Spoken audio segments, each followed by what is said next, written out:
that we are going to discuss about the future of Kenya's 2022 election and beyond. And in the studio we have Dr. Ondimu. Welcome. Thank you so very much. Yeah, Nice to be with you again. yeah, it was nice to have you again on the studio. Now, you understand that we are having an election this year. What is your view on the status of the current electoral campaign in Kenya? Absolutely. Again, thank you for having me in less than 3 weeks. Um, as you all know, yes, are pretty much absolutely aware as a Kenyan, there's nothing that is on the tips of everybody's mouth and mind as the elections of 2022. Yeah. As the deputy vice president has been making everybody aware since 2017 that 2022 is coming, and he actually has made it a point to have everybody remembering that 2022 is a big year of change. Yeah. I think a break from the past. I will tell you, the status as of now is it's hot. It's hot actually. It's very hot.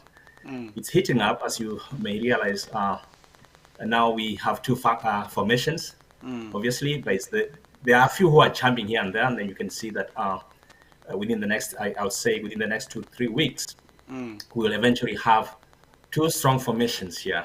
Yeah. As Karonso is still teetering around, and wherever he goes, he might bring some extra life. But we do have only two formations here, So and we it's are awaiting. really, really hot. So we are waiting. Sorry about that. My God. Sorry about the phone. So, do you think Karonso is going to bring another earthquake? Mudavadi brought an earthquake, so are we expecting another one? He might bring himself. He did actually last week when he went ahead and disclosed some of the details of what the NASA agreement was, and he thought maybe somehow he was going to tip the balance in his negotiations with Azimio Raumoja. But I believe he did himself a disservice for disclosing what was in an agreement for a formation that was already dead, which do not hold water. Yeah. I know he's a very international. He knows how to negotiate stuff, Yeah. but you cannot negotiate for yourself. In this case, I think he shot himself on the foot. He could have used another person to negotiate. Correct. Yeah. So he did bring, of course, an earthquake last week, and the earthquake was he created a system in which he actually fell into, and he's going to dig himself out. Okay. Probably in the weeks to come. So even we have seen Kenya evolve. Given the history of Kenya's election violence of tribal rivalry, is there a likely repeat of the same? Do you see that situation repeating itself this election?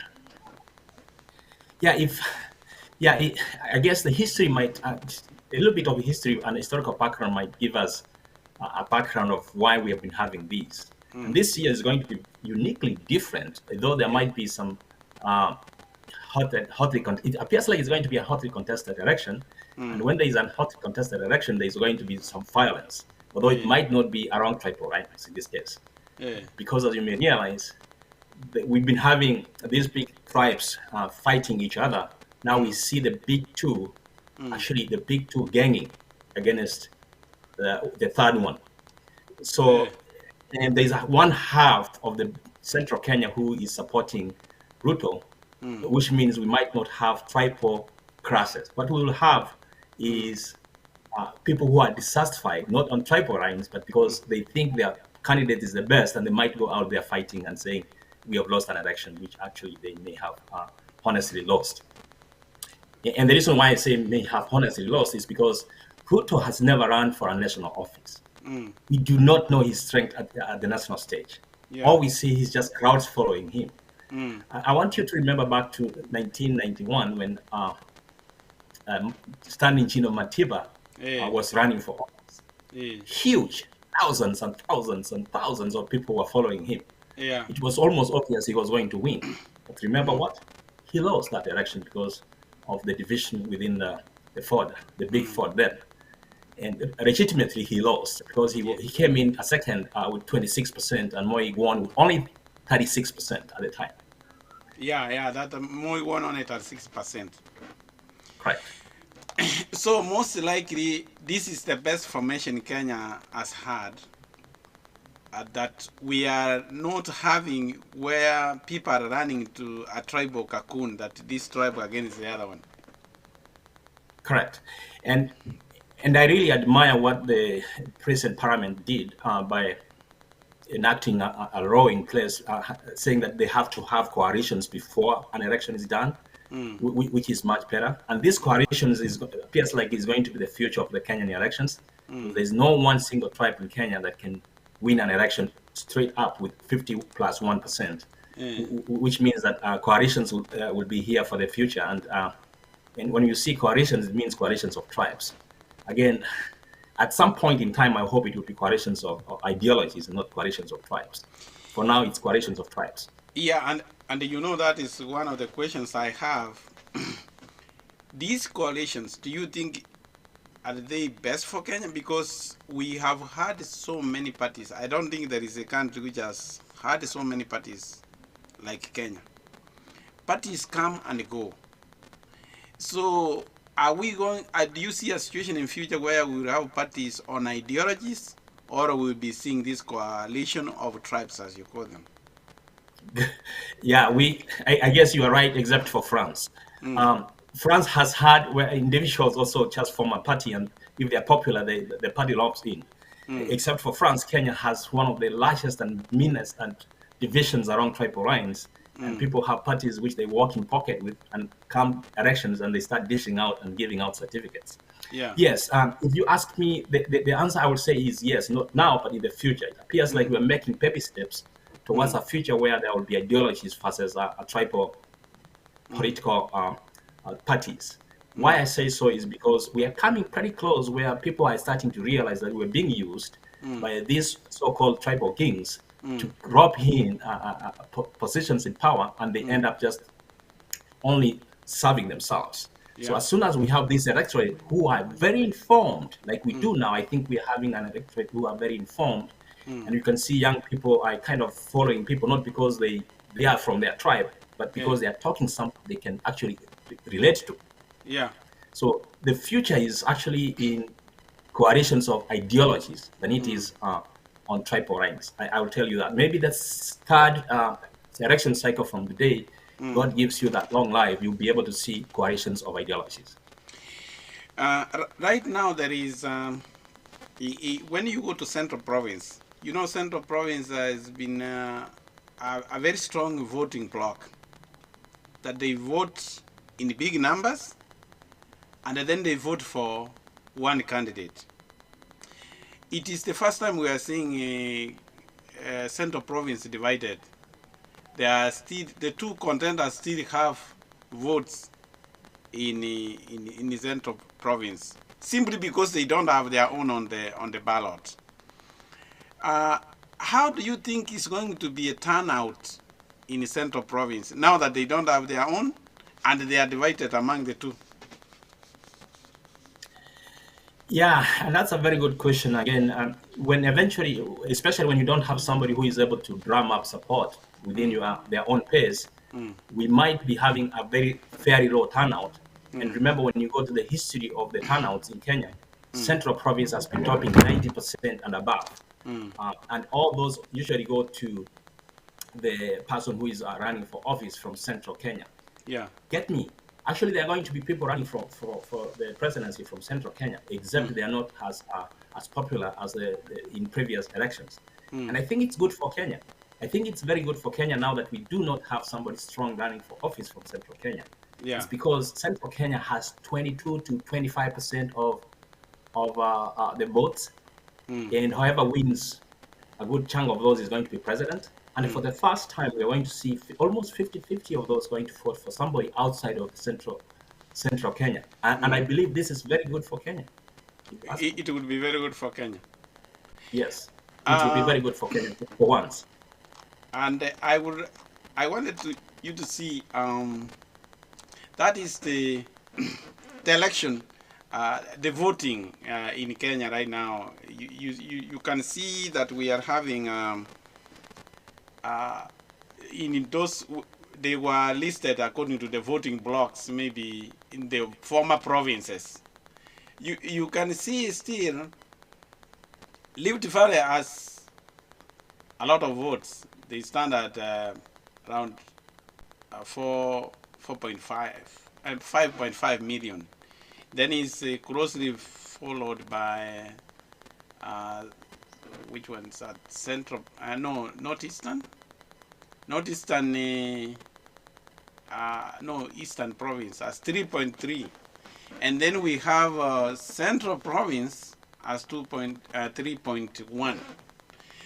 What does it tell you? Because the concentration of the votes and the tribes, most of those who are not of the same tribe. What do you take of those? When you look at the map, when you look at the map for a person who has not dived into those numbers and dug into the fine details of those numbers, you will see that Ruto is having a head start there if people are going to vote according to where the front line is coming from. But if you dig deep, for example, for the 5.3 million votes in the Rift Valley, 1/3 of that is actually for people who are originally not from Rift Valley. Yeah. So he comes in with around 3 million votes of the Kalenjin, which is really a good head start compared to his nemesis, who is coming in with only 2 million from Nyanza. Yeah. But what we know for sure, and I will repeat here, is Ruto has never run for national office. This is the first time that he's going to be testing that. Yeah. And I want to take you back to 1997 when the first time Raila was on the ballot. He came in at distant third with only 10% of the vote. Moi won that election with only 40%. Kibaki came a strong second with 30%. And Raila came with a third second, very distant third of 10%, because most of his votes came from Luo Nyanza, which was only around 600,000 votes at the time.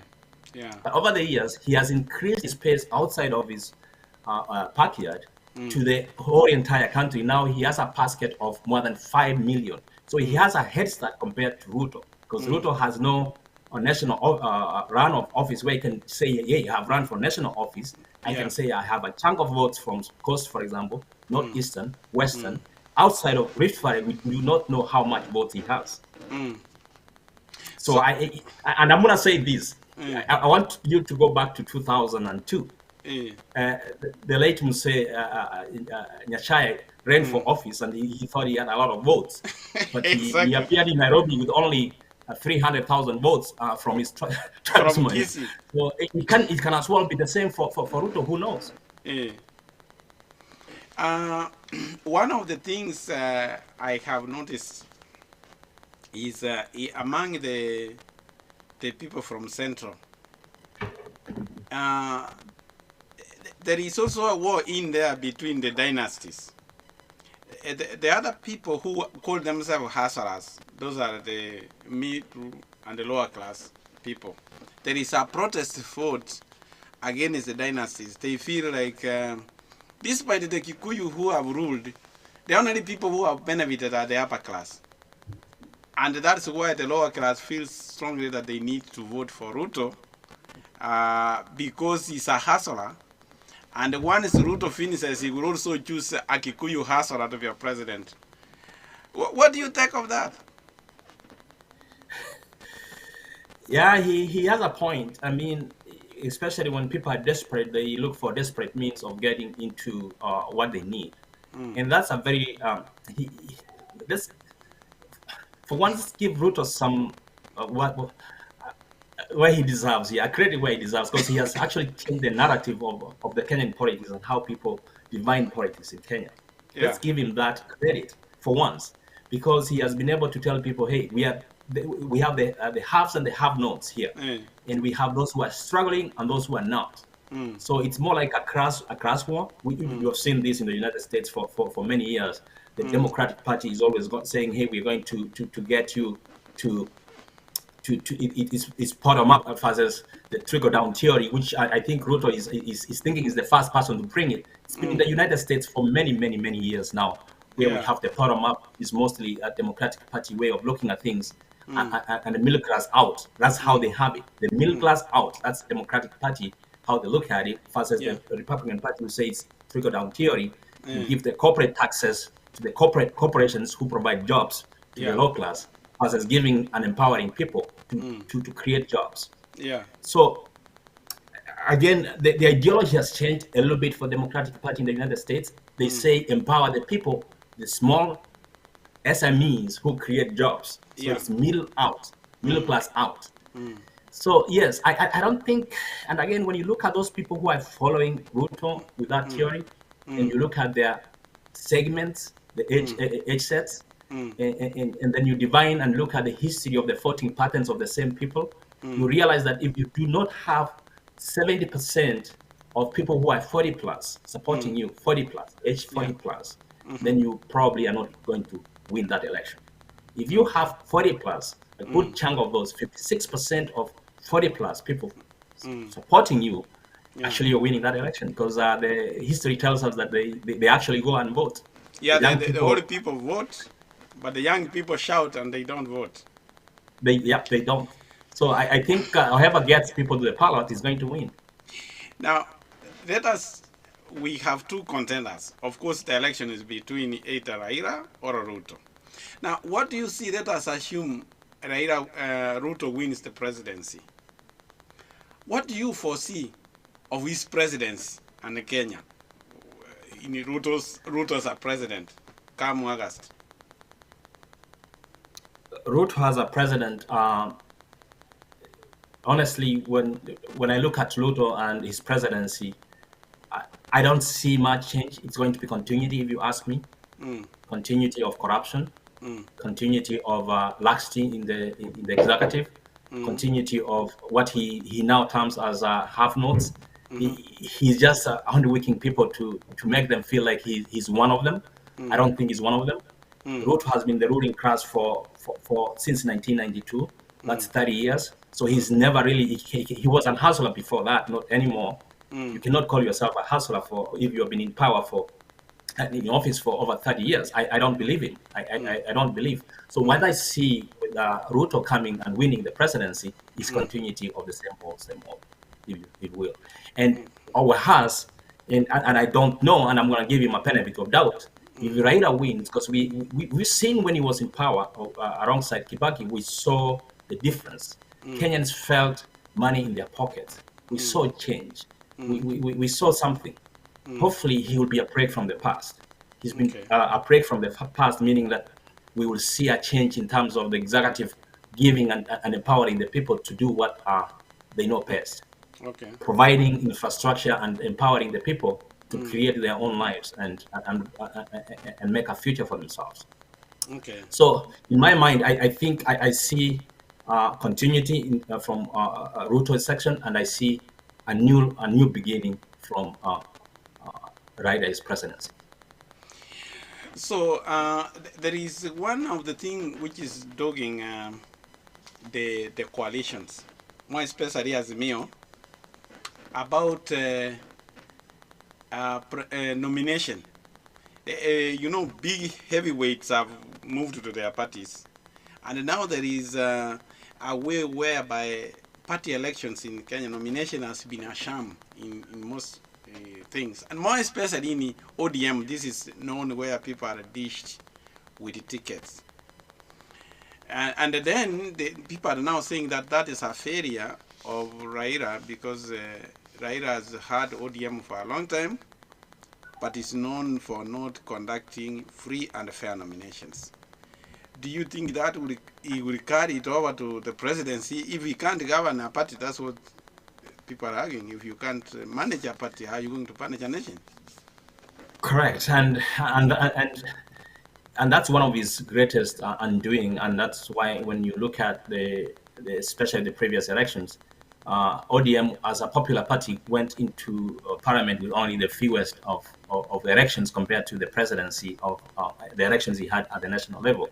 Yeah. Like, for example, the Gusiland, where he had the popular vote, but zero MP in the last election, which means that he completely flopped in terms of nominating the people who are popular. And again, it's not just the head of the party who is supreme. Kenyans, everybody believes they're the strongest. So they, and primary, of course, and those who walk around with the certificates. I believe this time around it will be different. But I think what will bring Kenya into a normalcy of where people win elections because they're popular is to let people be in their parties and then they form a coalition.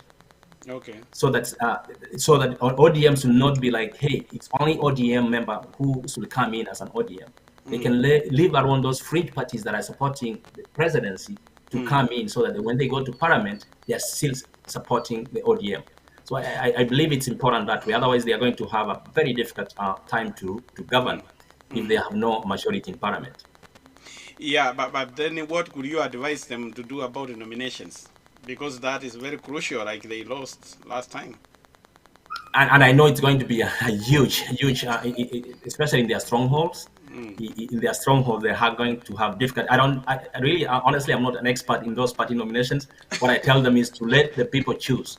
It's as simple as that. Let the people choose, and the most popular person should be given the ticket. It shouldn't be how close you are to the center. It should be how popular you with the people. Yeah. So given that Kenya, we are heading to this election with so many mixed opinions from different people, how do you see a Kenya, like we are having a bloated budget for sure, that the Kenyans is spending more than they are earning? What would you advise about that way out spending and the borrowing? The two things here. We're not even spending the money. We are stealing the little we have. That's the first thing that we must really be honest with ourselves. Whatever we have, whatever money that we are producing, anything that we are getting into the table, and the good news is when Ruto was here in the United States, he said that even the budget itself, he was admitting 100 billion Kenya shillings is put in the budget for corruption. That's an official corruption there. It's an official corruption. And President Kenyatta himself said that the government is losing $2 billion a day. That's breeding money. But nobody's. Does it mean they are helpless, that they can't solve that? Yes, they are helpless. Here is why. They are helpless because they are part of the conduit. You become helpless if you are part of it. Okay. And that's the sad story of Kenya. And the losers are the electorate. If you look at the person who is telling you that, hey, I'm going to be beating corruption, and I want to hear Ruto talk more about this corruption over and over again if he wants to really to make us believe that he's going to really fight corruption, because he rarely talks about it. He rarely talks about it in his campaign trail, and unfortunately, the Kenyan people are really making themselves. They're following somebody who has scandal after scandal after scandal. They never question him. They never ask him to explain some of those things. I don't know why. I want to piggyback something you say that if Ruto wins, it will be just business as usual. It will be just a continuation. Why I didn't hear you say about Raila is going to be a continuation? Because the incumbent president is supporting him. And don't you think it is more also a continuation of the other president, because the president has already lost him? Yes, and obviously that is a good question to ask. Why is the president supporting him? And Ruto has a point when he says the dynasties are just supporting each other here and they're protecting their own. There might be some truth there, but I want you to go back to the history and you might find this in the history, when somebody goes out and in and then explains and explodes out. So he did this one time in the year 1997 After he lost the elections, he joined Moi. He went in and passed Kanu. People thought that he's part of it. So I want to believe that that's what he's intending to do. Okay. That in order for him to get the power, he has to do something before he has really to implement what he has always wanted. Yeah, but then in the Kenyan electorate, how will you? It is very hard to corruption. Start with the elections. The Kenyan voter is used to handouts from politicians, and to run for a presidential campaign, you have to have money. Even those who have stolen now, they are bankrolling the candidates' campaigns. Now, here is the case you want Raila to fight corruption. The person he wants to fight who stole money, he will find is the one who has financed his campaign. How is he going to deal with that the person? Already they are using stolen money to fund your campaign. Are you seeing the dilemma? The moral dilemma somebody gets. He was funded by... What do we do now? It's a dilemma, and I was reading the history of the United States, and especially Chicago and New York. Yeah. And for many, many, many years, Chicago and New York were very corrupt cities. Yeah. And until 1837, when the New Yorkers said enough is enough, and they rooted those people out. And in 1936, when Chicago also said enough is enough, we cannot continue doing this. So I believe at some point Kenya will get to that stage where the people will say, you know what, we've had enough of this. Nobody's winning. We're all stealing from each other. It's like stealing from the left pocket and putting money into the right. And the roads are bad. Everything is bad, and everything is not working. So I believe at some point Kenyans would stand up and say, you know what, enough is enough. Let's get rid of these people. Let's start all over, and that will be it. For now, we have no choice but go to the rest are evil and the other evil. Well, yeah, that is the situation in Kenya. Otherwise, it was nice having you, and we'll stop here. And thank you for your time, and we hope to see you again in the future. Thank you so much, and have a great day.